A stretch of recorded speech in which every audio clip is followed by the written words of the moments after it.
Jai Hind and welcome to Force Defense Academy. This is Adarshi Solanki, your lecturate and GD guide. और आज हम बात करेंगे renewable energy के बारे में.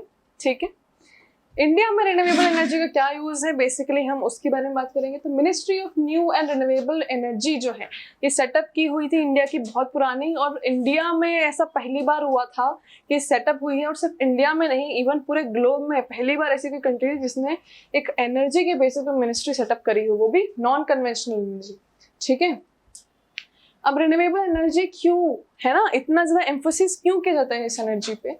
तो हमारे जो नॉन रिन्यूएबल एनर्जी है जैसे कोल है ना, इसके अलावा और हमारे फॉसिल फ्यूल्स, ये सब क्या रन आउट हो जाएंगे, सब खत्म हो जाएंगे. पर्टिकुलर ईयर में इन सब का डेड एंड है. लेकिन जो रिन्यूएबल एनर्जी है वो खत्म नहीं होंगी. दूसरा, ये जो दूसरी नॉन रिन्यूएबल एनर्जी होती है इनसे बहुत ज़्यादा temperature changes, global warming, climate changes, pollution सब होता है. बट हमारे रिन्यूएबल एनर्जी से ये नहीं होता. उसके बाद रिन्यूएबल एनर्जी यूज़ करने से पॉल्यूशन लेवल कंट्रोल में रहते हैं. उसके बाद सोलर पैनल सेटअप करने से हर घर में अपनी खुद की एनर्जी जनरेट करने की कैपेसिटी आ जाती है, तो ज़्यादा दूसरों पर डिपेंडेंस नहीं रहता. तो ये रिन्यूएबल एनर्जी के कुछ बहुत अच्छे पॉइंट्स हैं. इसकी लिमिटेशन भी देखना पड़ेगी अब. तो लिमिटेशन ये है कि ये ना वेदर पर डिपेंड बहुत होता है. जैसे फॉर एग्जांपल सोलर एनर्जी, अगर सनलाइट ही नहीं निकल रही 2 दिन 3 दिन से, जो है सनरेज ही नहीं आ रही, तो सोलर एनर्जी थोड़ा सा फीका पड़ जाएगा उस टाइम पे.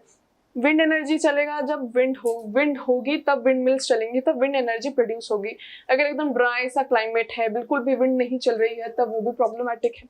ठीक है, तो थोड़ी बहुत ना ये लोग वेदर कंडीशन पे, ये एनर्जी वेदर कंडीशन पे डिपेंड होता है. Solar panels are not easily degradable. ठीक है, ये थोड़ा नेगेटिव इफेक्ट ये है कि वो डिग्रेडेबल इजीली नहीं होते. ऐसा तो है नहीं कि खराब नहीं होगा कभी, तो कभी होता है तो डिग्रेड नहीं होता अच्छे से, तो डिस्पोज करने का थोड़ा इशू है उसका. Setup of renewable energy plant requires huge investment.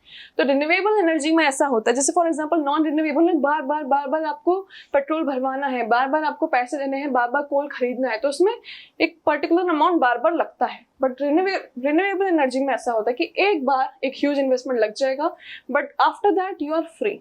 कोई भी भारी इन्वेस्टमेंट उसके बाद आपको नहीं लगाना है. थोड़ा बहुत रिपेयरिंग वगैरह के जो बीच बीच में आते हैं दैट माइट कम, बट ऐसा कोई ह्यूज इन्वेस्टमेंट आपको बार बार पीरियोडिक टाइम पे नहीं लगाना पड़ेगा. अब types and usage of renewable energy resource हम डिस्कस कर लेते हैं. पहले हम हाइड्रो पावर डिस्कस करेंगे. तो ये जो है लार्जेस्ट सोर्स ऑफ एनर्जी है. ठीक है, ये 43% of total renewable power generation जितना है उसका पूरा 43% कंसिस्ट करता है हाइड्रो पावर. मतलब जितना भी रिन्यूएबल एनर्जी है उसका कितना percent, 43% is what hydro power. ठीक है, India is the 7th largest producer of hydro electric power in the world. Now this is very important and a good thing for India. अब wind power पे आ जाओ.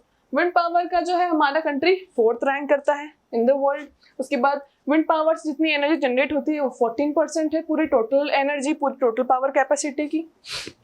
अब हम solar पे आ जाते हैं. इंडिया का हाई सोलर आयनाइजेशन है क्योंकि बहुत ज़्यादा सनलाइट आती है, बहुत ज़्यादा इंडिया में क्लाइमेट ऐसा ही है, देखो बहुत ज़्यादा हाई टेम्परेचर क्लाइमेट है, बहुत ज़्यादा सनलाइट आती है, तो सोलर पावर हम यूज़ कर सकते हैं. ठीक है, वो उन कंट्रीज में प्रॉब्लम होती है जिनमें सनलाइट अच्छी नहीं आती, रेगुलर इंटरवल में नहीं आएगी, वहाँ पर थोड़ा सोलर पावर का प्रॉब्लम होगा, बट ये प्रॉब्लम इंडिया में नहीं है. ठीक है, uses solar power the most among the non renewable resources. Okay, solar power in India has been growing at a rate of 113% year over year. मतलब हर साल 113% से ज़्यादा बढ़ोतरी होती है सोलर पावर के यूसेज में. तो that is also very good. अब हम बायोमास में आ जाते हैं. Biomass is also a very brilliant type of renewable energy है ना. इसमें क्या होता है, हमारा जो भी बायो वेस्ट होता है उससे हम एक फ्यूल प्रोड्यूस करते हैं, biomass, biofuel.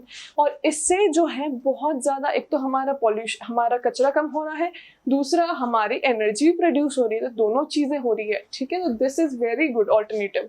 It includes installation from biomass combustion, biomass gasification and biogas cogeneration. ठीक है, तो this was all about the renewable energy resource. I hope you will understand the points. जितने भी पॉइंट्स आपको समझ आए होंगे, ये सारे points are more than enough to support you in your interview और योर जीडी और your lecturing. And make sure कि सारे पॉइंट्स आप बोलें विद द स्टार्ट्स, है ना. And for more such interesting videos, subscribe to our channel. Keep watching. Till then take care. Jai Hind.